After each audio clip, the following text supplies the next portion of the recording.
What happened on October 7th wasn't just a tragedy, it was a wake-up call. But while bodies were still being pulled from rubble, the media had already decided who to blame. Douglas Murray just exposed the truth they didn't want you to hear, and it's worse than we thought. Why did October 7th happen, Douglas? It'll probably take a full inquiry into finding out exactly what went wrong on the Israeli side, that it was possible that Hamas could have come so far up inside the center of Israel. But I know and write about some of the reasons why. First thing is, by the way, is not related to the defensive bit of it, but the aggressive bit of it. Very good point. I just wanted to say that why October 7th happened has nothing to do with the slip-ups on the Israeli side, which, of course, there were major mess-ups on the Israeli side. It all had to do with the aggression of Hamas. Why did Hamas do it? We know a lot about that now. It was a plan of their bosses in Tehran that Hamas would come up through the south of the country, south of Israel. Hezbollah would come through the north, and they would effectively strangle Israel from the middle. We know that now because of the documents and other things caught in Lebanon from Hezbollah. So that was a plan. Hamas went off a little early, didn't feel that they could communicate with Hezbollah about the exact timing of the attack without it being intercepted. So Hezbollah was slightly surprised. And although Hamas attacked on the 7th of October, Hezbollah started firing missiles straight away by the 8th. Nevertheless, by that point, a significant number of IDF soldiers had been sent up north, and Hezbollah did not make an incursion on the ground from the north. Otherwise, what happened in the south of Israel on October 7th would have happened across the north as well, and it's possible that the terrorist armies could have met in the middle. Yeah, I don't know if you heard this, but the IDF immediately, when they were informed of the attacks on October 7th, they were sending troops to the north, because that was their greatest fear was that there was going to be a two-front war. So they actually had very strong defenses sent up to the Lebanon border. That was the plan that Iran knew about, the Iranian revolutionary government. And the aim was to completely annihilate Israel.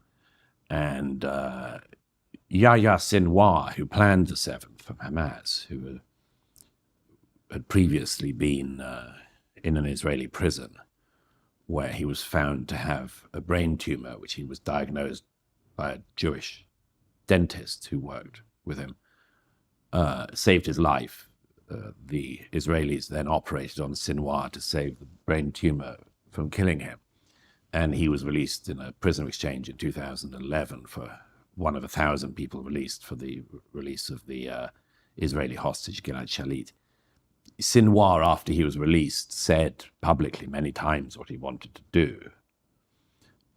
He said in private to the doctor who saved his life, he said, "Now you, Israel, are strong, but one day you'll be weak, and then I'll attack."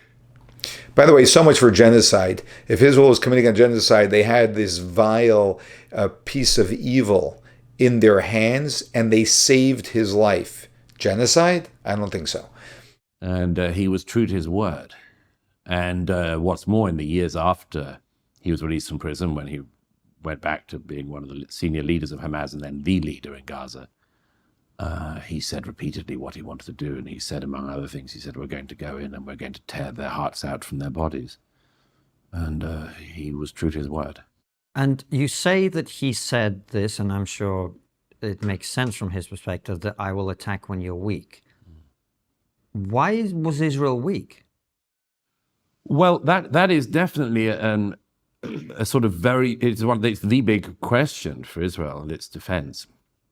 I'd say there's a set of reasons. One was definitely... Yeah, before he answers, I just want to say it's a very secondary question. Why should Israel need to be strong? Why are there people who will behave the way Hamas behaved? Now, of course, Israel has to, but that's not where the problem is. That's the defensive side of things that, unfortunately, Israel finds itself in, so that they have to be that on the edge every single moment. Definitely the perception there'd been in the year before the 7th, there'd been this intense internal turmoil in Israel. about a question of judicial reform that almost nobody inside Israel understands and nobody outside understands. But there were demonstrations by left-wing Israelis every day, every week, against the government's proposed judicial reforms. This definitely meant that the police were overstretched in that period. And many people think that that made Israel look, from Sinwar's point of view, from Hamas and Hezbollah's point of view, and from Iran's point of view, made them look internally divided. And there's something in that. An Israeli friend of mine said to me a few weeks after the 7th in Jerusalem, and he said, in some ways Hamas were stupid. If they'd left it another year, we'd have all killed each other. So he's bringing up a very important point, which is this point, by the way, is very true in a very deep spiritual sense, and that is that the spiritually the greatest power of the Jewish people is unity. We are an indestructible people. We're the people of God. God, of course, can't be destroyed, nor can his people be destroyed. However, when we have division, we have weakness. God says, when there is unity, there is blessing. You have my blessings. When there's disunity, with everything, all the other good we may be doing, disunity is the greatest crack that there is. And unfortunately, this has been a challenge that we have been dealing with in Israel for decades. Between the Israeli and the secular. And if anyone cares about Israel, any Jew cares about Israel, if you're religious, learn to respect a secular Jew. And if you're secular, learn to respect a religious Jew. You don't need to agree. Respect. Be able to understand that there's a different viewpoint, a different way of going about things, and even try and understand from their point of view, which will actually be very helpful and change the landscape of the Jewish people and empower us in such a powerful way, because when we are unified, we are the most powerful. So there is a sort of lesson about internal turmoil, and there's something almost biblical about that, the Jews are all fighting among each other, and then an external enemy comes to annihilate them, and then suddenly they realize that actually there are more important things. There were technical things that went wrong, which is going to take a while to work out. There were intelligence failures. There was what has been called the conception, which was wrong. The conception, I think, among Israeli military and many politicians was that Hamas had got to that point that some terrorist groups get to, where they don't mind just being corrupt and, getting on with their lives. Every head of Hamas was a billionaire by October 2023. Ismail Haniyeh, worth something like 3 or 4 billion, living in Qatar in luxury penthouse apartments. His sons also lived in. And there was a perception that maybe the Hamas leadership were like so many other people in history, like the Soviet leadership and others. At some point, you sort of don't really believe the ideology is just happy being corrupt and relatively rich. That was completely mistaken in the case of Hamas. They really meant it. Sinwar and others, they really meant it. And so that's one thing. There were intelligence failures, definitely. Technological failures, certainly. And then a certain amount of luck for Hamas.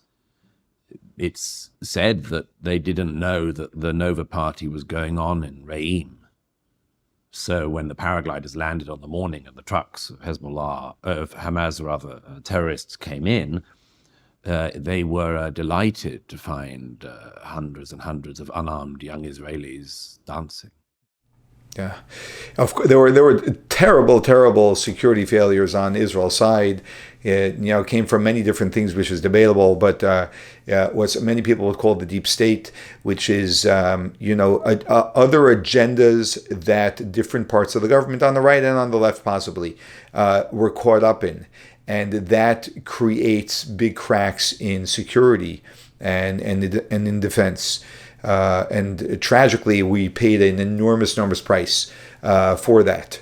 Hopefully, we're learning our lessons on that front, and we won't have those security lapses in the future.